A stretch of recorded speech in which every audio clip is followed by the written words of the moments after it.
안녕하세요. 지구별 학생 여러분. 여러분과 함께하는 에드윈입니다. 오늘은 올 초에 저와 같이 어학연수를 준비했던 학생이 지금 캐나다 밴쿠버에서 영어 실력이 나날이 늘어가는 학생과 Q&A 형식으로 캐나다 어학연수 준비 과정부터 후기까지 캐나다에서의 경험을 같이 한번 공유해 보려고 합니다.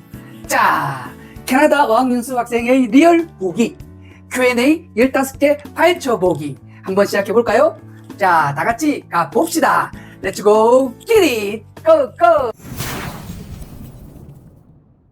먼저 학생이 캐나다에서 어학연수 후기와 관련된 Q&A 세션을 준비해 보았어요.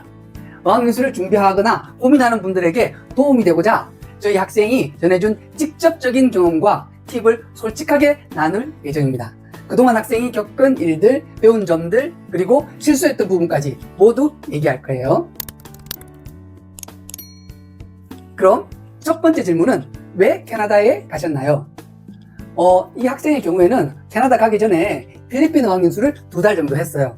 워낙 기초가 부족해서 영어 회화에 대한 두려움이 아주 컸었고, 그래서 필리핀에서 1대1, 필리핀은 1대1 수업이죠. 1대1 개인 수업을 통해서 영어에 대한 자신감을 가지게 되었는데, 처음에는 많이 늘었다 생각했는데 어느 정도 지나니까 정체된 느낌이 드는 거예요. 그래서 학생이 결정을 했어요. 본격적으로 고급 영어를 공부해보고자 그렇게 생각해서 캐나다를 가게 되었습니다. 두 번째 질문은 왜 캐나다로 선택했나요? 솔직히 이 학생의 경우는 호주, 영국, 미국, 캐나다 사실 영어권 전부 다 고민을 했었어요. 그런데 미국, 영국은 물가가 너무 비싸니까 사실 좀 배제를 했었고, 호주나 캐나다 중에서 고민을 하다가 아무래도 캐나다가 미국이랑 인접해 있으니까 나중에 미국 여행도 가보고 싶고 해서 캐나다를 선택했고, 다른 것보다는 캐나다는 안전하고 교육 수준이 높고 그리고 다문화 사회가 잘 형성되어 있어서 다양한 문화를 경험해보고 싶은 그런 생각이 있고, 비용도 다른 영어권 국가에 비해서 저렴한 편이라서 캐나다를 정하게 되었습니다. 세 번째로 캐나다에서 왜 밴쿠버를 선택했을까요? 캐나다에서도 동부 토론토와 서부 밴쿠버 둘 중에 하나를 고민을 했었는데 두 지역에 약간의 차이가 있다는 것을 저희와 상담을 통해서 학생이 알게 되었고, 토론토는 아무래도 서울처럼 아주 대도시, 그리고 밴쿠버 같은 경우는 바닷가도 있고 산도 있고 그리고 아름다운 자연환경 그런 게 있어가지고 학생이 밴쿠버를 좀 더 선호했던 것 같고요. 그리고 동부 같은 경우에는 미국 뉴욕이랑 가깝고, 서부 같은 경우는 캘리포니아 쪽 시애틀이라든가 LA 쪽으로 나중에 여행하고 싶은 생각도 학생이 있었기 때문에 밴쿠버를 선택하였던 것 같습니다. 네 번째, 캐나다 연수 가기 전에 영어 실력은 어땠나요? 필리핀 가기 전에는 정말 영어를 못했어요, 이 학생이. 그런데 필리핀에서 2달 정도 기초 영어 과정을 준비를 했었지만 사실 캐나다 가기 전에 학생이 걱정이 엄청나게 컸어요. 그런데 여기서 좀 중요한 것은 특히 캐나다 같은 경우에는 필리핀과 영어가 좀 다르다는 거예요. 아무래도 캐나다는 원래 영어권이고 필리핀은 영어권 국가는 아니기 때문에 좀 문화적인 차이가 있는 것 같고요. 그리고 다른 것보다 캐나다가 필리핀에 비해서 기본적으로 물가가 비쌉니다.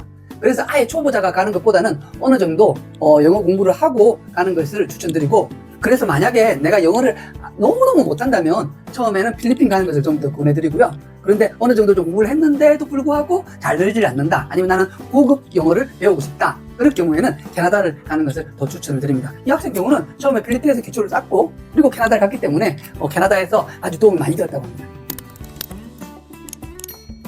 그리고 다섯 번째로는요, 캐나다 어학원은 어떤 선택 기준을 가지고 정했나요? 이건 저희랑 상담을 통해서 학생이 원하는 분위기 그리고 교육 과정 같은 것들을 저희에게 잘 설명을 해줘서 학생에게 맞는 어학원으로 저희가 매칭을 해드렸고요. 어학원마다의 특징과 학비, 그리고 등록할 때 그 시기에 맞는 프로모션 같은 게 있어요. 그런 것들을 잘 적용을 해서 학생이 학비도 좀 절감하고 아주 합리적으로 어학원을 선택할 수 있게끔 저희들이 매칭을 도와드렸고, 그리고 이 학생의 경우에는 다양한 외국인 친구들과 친구를 사귀고 싶은 그런 욕구가 있었어요. 그래서 중대형 규모의 학생 수가 좀 있는 학교, 그리고 다양한 액티비티가 가능한 학교, 이런 학교로 딱 맞춰가지고 저희가 매칭을 시켜드렸습니다. 여섯 번째로 집 구하기, 홈스테이나 쉐어하우스, 그리고 비용은 얼마나 들까요? 처음에는 유학원 상담할 때 처음 가는 곳이니까 아무래도 좀 안전하고 관리가 잘 되는 홈스테이를 저희가 추천을 해드렸고요. 그리고 홈스테이 한 2달 정도 하고 나서는 친구가 사귀면 친구들과 쉐어하우스 같은 방법을 해보시라고 권해드렸어요. 홈스테이 같은 경우에는 한 달에 1,300불 정도 되고 그 안에는 식사가 2끼 정도 포함이 돼 있어요. 그리고 빨래라든가 이런 것들도 다 가능하니까 아무래도 편리한 점이 있고요. 뭐 다 따져보면 식대랑 이런 거 다 따져보면 비용이 좀 저렴한 편이고, 쉐어하우스 같은 경우에는 뭐 집마다 다르긴 하지만 보통 한 900불에서 1,000불 정도 집의 컨디션이나 그리고 교통 요건, 교통의 편리성 뭐 이런 거에 따라 가지고 월세가 좀 차이가 있고, 그리고 이제 아무래도 개인 생활이 좀 보장된다라는 거, 그래서 학생들이 좀 선호하는 편이긴 한데 식사 비용을 별도로 내가 직접 밥을 해 먹어야 되니까 아무래도 그런 점들이 조금 차이가 있는 것 같습니다. 그래서 홈스테이를 구할 때는 학교에서 학원에서 다 관리를 해주니까 전혀 문제가 없겠지만, 만약에 친구들과 외국인 친구들과 같이 쉐어하우스를 하겠다 이럴 때는 최소 계약 단위로 계약을 하시고 보증금도 최대한 낮게 잡으시고, 그리고 나중에 보증금도 돌려받아야 되니까 혹시 사고가 날 수도 있으니까 계약서 잘 쓰시고, 그리고 집주인과 사진도 좀 찍어 놓으시고, 그리고 같이 얘기한 내용들을 좀 녹음도 좀 해 놓으시고, 그렇게 증빙 자료를 준비하는 것도 좋은 팁 중에 하나입니다. 위치와 교통편을 잘 확인하시고 또 집 상태도 꼼꼼히 직접 확인하신 다음에 계약 전에 모든 조건을 정확하게 해야 합니다. 7번째, 어학원 수업은 어떻게 해요? 일반적으로 레벨에 맞춰가지고 그룹별로 자기 수준에 맞춰서 그룹별로 수업이 진행이 되고요. 수업은 대부분 대화 중심으로, 회화 중심으로 이렇게 진행됩니다. 보통 9시에서 풀타임을 할 경우에 오후 2시까지 정도 되고, 학교만 조금 다르긴 하지만 그 이후에 매일 액티비티가 있다고 합니다. 그래서 사실은 하루에 5시간씩 이렇게 수업하고, 그리고 방과 후에 액티비티 참여하고 이러시면 아주 하루가 빡빡합니다. 8번째로, 저는 영어를 못하는데 어떻게 해요? 네. 전혀 문제가 없습니다. 왜냐하면 처음에 영어 레벨 테스트를 통해 가지고 내 수준에 맞는 학생들과 많이 구성이 돼요. 그렇기 때문에 내 영어 실력이 좀 떨어진다고 해서 전혀 문제될 건 없고, 그리고 교육 커리큘럼 자체도 그 레벨에 맞게끔 구성이 돼 있기 때문에 어학연수 자체가 원래 목적이 영어 실력 향상이니까 처음에만 좀 어려움이 있겠지만 점점 나아진다고 보시면 됩니다. 9번째로, 그럼 현지에서 공부는 어떻게 해야 하나요? 이런 질문 정말 많이 받는데요. 사실은 매일 일정량의 단어 학습과 그리고 영어 회화, 실생활에서 대화 연습, 그리고 학원 숙제가 있잖아요. 이런 것들을 빼먹지 말고 꾸준하게 매일매일 하는 것이 제일 중요합니다. 또한 현지인이나 외국인 친구들과 서로 교류하고 활동하고 이렇게 자연스럽게 실력을 키우는 것이 매우 중요한 포인트입니다. 사실 이것 때문에 캐나다 갔잖아요. 수업 후에 외국인 친구들과 같이 즐겁게 노는 거, 사실 잘 놀아야 돼요. 즐겁게 노는 것이 영어 실력을 늘리는 가장 큰 팁입니다. 그리고 10번째로, 어학원 액티비티는 어떤가요?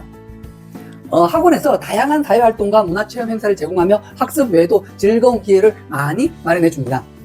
어학원 같은 경우에 이렇게 액티비티에 참여하시면 사실 외국인 친구들을 여기서 많이 만들어요. 그래서 초반에 액티비티를 무조건 열심히 참여하시라, 이렇게 말씀드릴 수 있습니다. 11번째로요, 돈은 얼마나 썼어요? 비용은 얼마나 들어요? 정말 많이들 궁금해 하시는 부분이죠. 캐나다의 경우에는 생활비로 월 한 150 정도 잡으시면 어학연수 하시는데 평균적이라고 보시면 되는데, 방세 한 90만 원 정도, 그리고 교통비 한 10에서 15만 원, 통신비 한 10만 원, 15만 원, 그리고 식대 한 20만 원, 그리고 용돈 커피도 마셔야 되고 빵도 사 먹어야 되고, 이렇게 하셔서 요 정도 한 월 한 150만 원 정도면 충분하다고 말씀드릴 수 있습니다. 어학연수는 상당히 비용이 좀 들긴 하지만 경험과 실력 향상을 생각해보면 충분히 투자할 가치가 있습니다. 예산을 잘 계획하시고 필요한 것만 지출하는 노력이 있으면 더욱 좋겠지요. 12번째로, 캐나다 음식은 어때요? 캐나다는 다양한 문화와 음식을 접할 수 있습니다. 그래서 음식 면에서는 대부분 만족스럽다고 말씀드릴 수 있는데요. 현지 음식도 맛보고 또 다양한 국제 음식도 이렇게 즐겨보는 것도 좋은 것 중에 하나입니다. 13번째로, 캐나다 치안은 좋은가요? 네, 캐나다 치안은 전반적으로 안전한 편입니다. 그래도 혼자 돌아다니는 것은 비추고요. 너무 늦은 시간에 다니지 않는 것을 권해드리고요. 혼자 외진데 가거나 그런 것들은 좋지 않다고 생각합니다. 하지만 밴쿠버 같은 경우는 기본적으로 치안이 아주 좋은 편입니다. 아주 안전해요. 14번째로, 저는 내성적인 성격이에요. 잘 적응할 수 있을까요? 물론입니다. 처음에는 어려울 수 있지만 아무래도 캐나다는 좀 안전하고 또 분위기도 좋고 그렇기 때문에 점차적으로 새 환경에 모두가 익숙해지고, 그리고 새로운 사람들과 이렇게 교류를 하다 보면 아주 즐거운 캐나다 생활을 할 수 있습니다. 자, 마지막으로 어학연수 후에 어떤 걸 얻을 수 있나요? 네, 영어 실력은 물론이고 자신감이라든가 독립심을 키우는데 큰 도움을 받을 수 있습니다. 캐나다 어학연수 이후에 일단 외국인 친구들이 아주 글로벌하게 많아지고요. 이건 장점이고 그 친구들과 그리고 많이 쌓았던 그런 좋았던 추억들 그런 것들은 정말 소중한 자산이라고 말할 수 있습니다. 저희 학생 같은 경우에도 이런 거 다 빼더라도 일단은 다국적 친구들이 많이 생겨서 영어 실력이 많이 늘었다. 요거를 학생이 제일 가장 큰 장점으로 말하고요. 그리고 한국에만 있었다면 정말 아시아에서만 있었다면 해보지 못할 그런 경험들을 캐나다, 미국에서 이렇게 경험해 본 것들이 정말 좋았다고 얘기합니다. 오늘 영상을 통해서 캐나다 어학연수 학생의 리얼 후기 Q&A 15개 파헤쳐보기 어학연수 준비하는데 조금이라도 도움이 되셨으면 하는 바람입니다. 저와 함께 잘 준비하셔서 캐나다 어학연수에 도전해보세요. 새로운 외국인 친구들과 유창해진 영어 회화 실력, 그리고 여러분들의 캐나다 유학생활, 그리고 그 이후에 앞으로 미래가 더욱 풍성해지고 즐거워질 거라 확신합니다. 궁금한 점이 있으시면 아래 연락처로 문자나 카톡 그리고 댓글 남겨주시고요. 구독, 좋아요, 알람 설정까지 잊지 마시고 다음 영상에서 다시 만나도록 하겠습니다. 자, 지구별 학생 여러분, Let's go, get it, go, go!